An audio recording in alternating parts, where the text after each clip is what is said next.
তুই এখনো এই মেয়েটাকে খুঁজে যাচ্ছিস? খুঁজিনি কাউকে। চল ভাই একদিন কোথাও ঘুরে আসি। কেন আমার সাথে হঠাৎ হানিমুন করার শখ হলো কেন? তুই এই করে করেই গেলি একটা মেয়ের কথা ভেবে ভেবে ভেবে। তো তুই কি মনে করিস মেয়েটা একদিন হঠাৎ করে তোর সামনে দিয়ে বাস করবে? 3 মাস ধরে তোমাকে খুঁজছি, আর এখন আসার সময় হলো? इश्का वे छड़िया तू कखदा नी सानू इश्का वे छड़िया तू कखदा नी सानू। লাস্ট 15 মিনিট ধরে বসে আছি, কি বলবে বলো? মঙ্গল গ্রহ থেকে আসতে তোমার এত সময় লাগলো? মানে ও লাঠি মারতে তুমি এখানে চলে এলে? ও লাথি মারলে তো তুমি আমাকে দেখতে আসতে হরলিক্স নিয়ে। আমার মনে হয়। ঠিক আছে, তোমার শেষ হয়ে গেল কথা, এবার আমি চলি। না, একটু দাঁড়াও। আমি 3 মাস ধরে ওয়েট করছি, অনেক কিছু কোয়েশ্চেনের উত্তর নেওয়া বাকি আছে। এক্ষুনি চলি কি? আজকে তোমার জন্য অফিস পর্যন্ত কামাই করে বসে আছি এখানে। আমার বন্ধু শুধু শুধু মিথ্যা কথা বলছে অফিসে গিয়ে আমার নামে। কি প্রশ্ন আছে করো? এরম হঠাৎ করে বলতে পারবো না, একটা একটা করে বলছি। তোমার নাম কি? আমার নাম নীলিমা। এই একটা প্রশ্নের উত্তর আমি কাউকে দিতে পারি। সেদিনকে আমাদের কথা হলো, সব ঠিক হলো যে তুমি আসছো আমাদের সাথে পেইং গেস্ট হিসেবে। তুমি অ্যাডভান্স করলে, কিন্তু তোমার নামটা পর্যন্ত জানলাম না। সে তো আমারও জিজ্ঞেস করা হয়নি। তোমার নাম কি? হ্যাঁ, আমার নাম নীল। ও, আমি যে নীলিমা বললাম অমনি নীল হয়ে গেল? না, সিরিয়াসলি আমার নাম নীল। আরে মা বাবা দিয়েছে, সিরিয়াসলি। তোমার সবেতে ঝোল আছে। বাড়ি কোথায়? তুমি তো জানো সবই, আমি এখানেই থাকি। তুমি এখানে থাকো না, আমি পুরো এই চত্বরটাতে তোমাকে খুঁজে নিয়েছি। তুমি জেনে কি করবে? আমি রাতের বেলা আসতাম স্লোলি স্লোলি। একেবারে নোংরা। কিছু কিছু জিনিস পরিষ্কারও আছে। মন মন পরিষ্কার আমার। বুঝলাম। আচ্ছা, এবার তো তোমার শেষ হলো তো? আর 10 মিনিট, কটা ইম্পর্টেন্ট কথা বলার আছে। বলো কি ইম্পর্টেন্ট কথা? আচ্ছা, এতক্ষণ হয়ে গেল, এখনো পর্যন্ত একটা ভালো সেন্ট ছাড়ছে, সাবান না পারফিউম? পারফিউম। কিন্তু এটা তোমার ইম্পর্টেন্ট কথা। আচ্ছা, তোমার গার্লফ্রেন্ড আছে? প্রথম দিন দিকেই এখন বিয়ের প্ল্যান শুরু? তুমি আমার টাইপের না শোনা, আমার একটু সাইলেন্ট টাইপের ছেলে পছন্দ। সোনা, আমি বড্ড সাইলেন্ট। আচ্ছা, বুঝলাম। আমি সিরিয়াস, আমি জানি না তোমাকে দেখে কেন আমি ভুলভাল বকছি। আসলে আমি চাই যে আমার বয়ফ্রেন্ড একটু সাইলেন্ট টাইপের হবে, ভালো মানুষ হবে, আর জব না করলেও চলবে, আমি করব।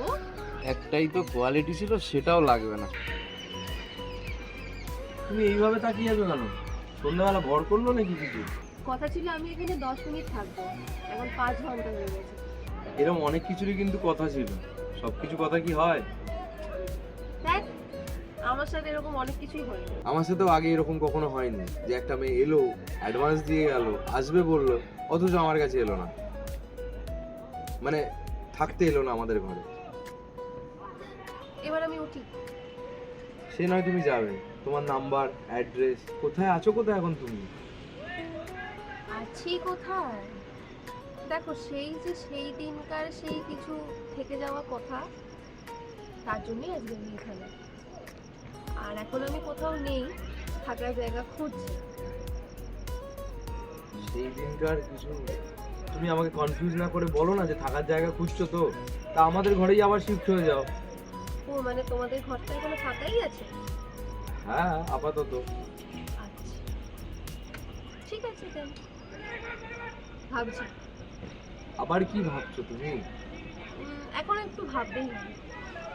ঠিক আছে, তুমি আমার বাড়ি চেনো, তোমার অ্যাডভান্স দেয়া আছে, তোমার যখন মনে হবে তুমি চলে আসবে, ঘর তোমার জন্য রেডি আছে। ওকে, ঠিক আছে। মানে তুমি আসছো? তুমি আমাকে 2 মিনিট দাও, আমি বিট্টুকে একবার ফোন করে বলে দিই যে তুমি আসছো, ও যা আছে সব ক্লিয়ার করে রাখবে। দাঁড়াও, একটু দাঁড়াও। হ্যাঁ ভাই, ওই নীলিমা আমাদের বাড়ি আসছে। ভাই, নীলিমা ওই মেয়েটা যেটা আমাদেরকে অ্যাডভান্স দিয়ে রেখেছিল।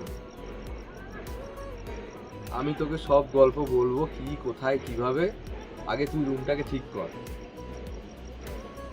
কবে আসবে দাঁড়া,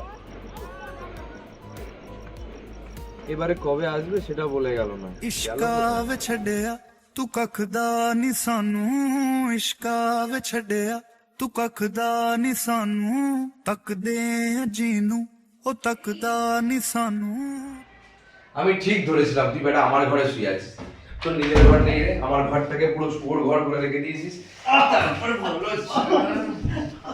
তুই এখানে বসেছিস কেন শুলাম একটু করে। কেন তোমার ঘরে কি তোমার ঘুম আছে না নাকি না ভাই কি অন্যরকম আমার জিনিসপত্রে হাত দিবি না অফিস থেকে চলে এলে কি করে? আরে অফিস তো আজকে যাইনি তোকে বললাম না নীলিমার সাথে দেখা হয়েছিল কে নীলিমা? আরে সেই যে মেয়েটা এসেছিল না কে বলতো? আমাদের বাড়িতে এলো থাকবে বলে 5,000 টাকা অ্যাডভান্স দিয়ে গেল তারপরের দিন থেকে ওর ফোন সুইচ অফ কবে এলো? এরকম তো শুনিনি, মনেই করছে না। তুই কাকে নিয়ে আমাকে খচাস ও আচ্ছা, ওই মেয়েটার নামে নীলিমা? ইয়েস ও বাবা, ফোন নাম্বার নিয়ে পেয়েছিস? ফোন নাম্বার তো নিতে পারিনি কি যে করবি তুই, ফোন নাম্বারটাই জয়েন করতে পারিসনি? আরে আমি তোকে যখন ফোন করছিলাম তারপরেও হাওয়া হয়ে গেছে আরে জল জানতো মেয়ে হাওয়া হয়ে গেল? তুই কি স্বপ্ন দেখছিস নাকি? দিবারাত্রি করে শুনেছিলাম, সত্যি সত্যি তোকে দেখে তো মনে হচ্ছে জ্যান্ত মেয়ে হাওয়া হয়ে যাবে। মানে কি বলতো তুই? আরে না আমরা কথা বলছিলাম তারপর হঠাৎ করে মানে আমি তোকে ফোন করতে গেলাম ততক্ষণে বেটা পালিয়ে গেল পালিয়ে গেল? পালিয়ে যাওয়া হাওয়া হয়ে যাবে এক? তুই আমার মাথাটাকে খারাপ করছিস আমি শুধু ওকে একা দেখিনি সায়নী ওকে দেখেছিল দাঁড়া আমি ওকে ফোন করি না ও ওকে দেখেনি ও তা শুধু তুই ওকে দেখেছিস? কোথায় দেখা করেছিস তোরা? কিন্তু আসবে বলে দিয়েছে আমার মনে হচ্ছে ও আসবে আচ্ছা কবে, কখন আসবে? কখন আসবে ভাই? তুই নিজের ঘরে যা তোর সাথে আমি কথা বলতে চাই না যা যা যা নিজের ঘরে যা দাঁড়ান, আমি এমনিতে নাইট ডিউটি যাবো, 10 মিনিট দাঁড়া। ওকে বল, শুনি পুরো ঘটনাটা। ওর সাথে আমার দেখা হলো অফিস যাওয়ার পথে তখন আমি সায়নীকে বললাম তুই অফিসে চলে যা আমি ওর সাথে কথা বলে আমরা এতক্ষণ 5-6 ঘন্টা আমি ওর সাথেই ছিলাম কথা বলছিলাম ও আমাকে বললো যে হ্যাঁ আসবে তো তারপরে হঠাৎ করে আর মানে তোকে ফোন করতে গিয়ে তারপর দেখি ও বেরিয়ে গেছে হয়তো কোনো কাজ ছিল এরকম একটা ঘটনা আমি 3 মাস আগেও শুনেছি। তোর আমার কথায় বিশ্বাস হচ্ছে না আমার একদম। তোকে আমার কথায় বিশ্বাস করতে হবে তুই অফিসে যা তুই যা চলে যা আরে এরকম একটা ঘটনা তো মুভিতেও আমি দেখেছি, সেম টু সেম ঘটনা মুভিতেও তো আমি দেখেছি, শুনেওছি।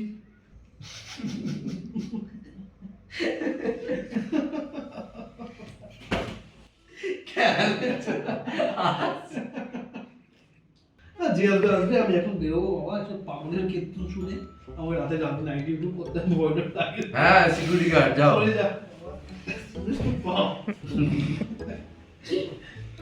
ও বাবা, ফোনটা এলাম তাহলে। যা ভাই বাড়িটাই ভালো করে সব উপর নিচ লক দিবি, মেয়েটা চলে আসতে পারে কখন কোথা থেকে।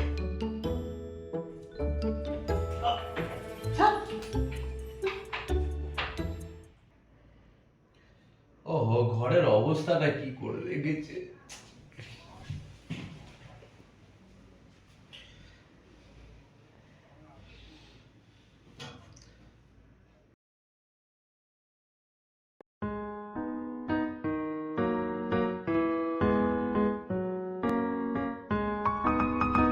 তোমাদের ঘরে কি লকডাউন